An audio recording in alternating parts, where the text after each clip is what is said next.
Episode 6 of The Better Sister begins with a flashback of Adam at confession. He berates Ethan for being a wastrel.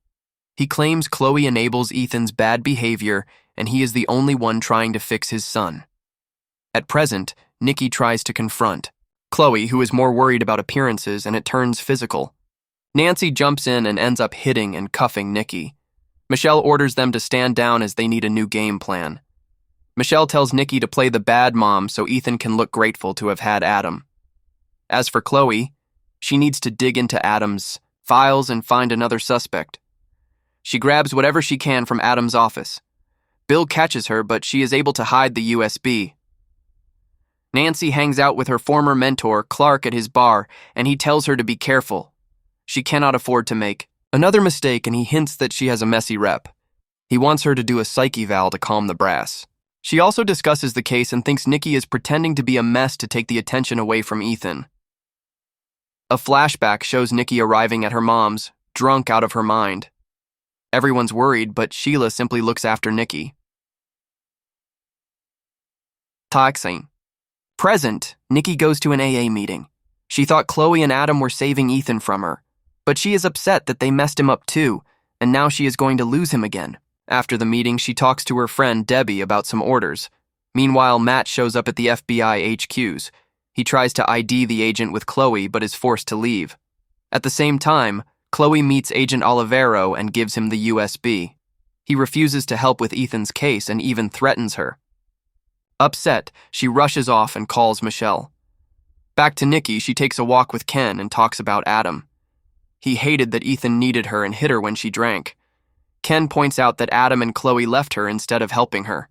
He pushes her to accept that she is angry about it. She goes skinny dipping and remembers the fateful day at the pool.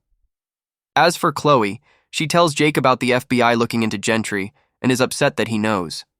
She wants him to testify against Gentry, but he refuses as they are too powerful.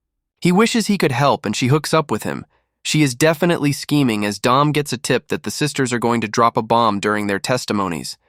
He lashes out at Nancy, who points out that he himself ordered them to drop any leads not involving Ethan. Back home, Chloe and Nikki break into Adam's briefcase and find the gun. Nikki wants to make themselves suspicious, but Chloe begs her to listen to Michelle.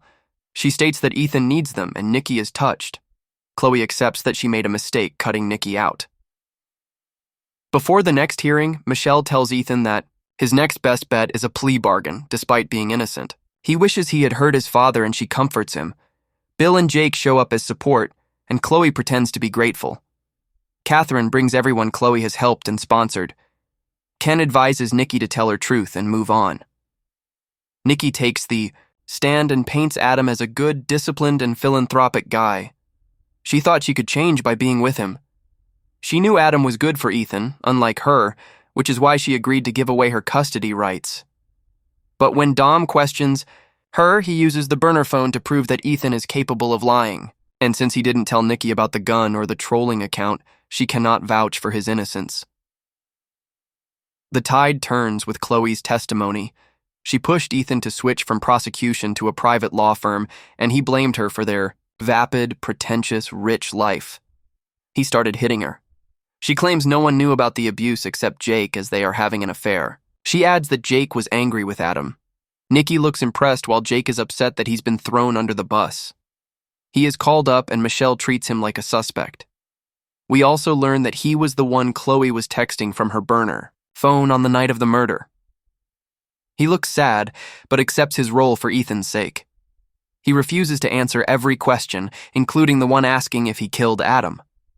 Michelle's closing statement reminds the jury that there is no murder weapon and no proof that Ethan was in the house on the night of the murder.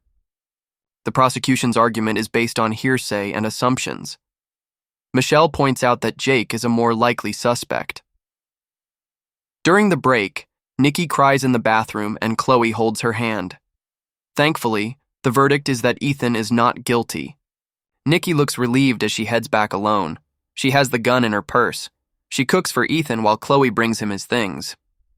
He apologizes for the hate comments and Chloe understands that he was angry with her and Adam. He is worried about Jake, but she doesn't care.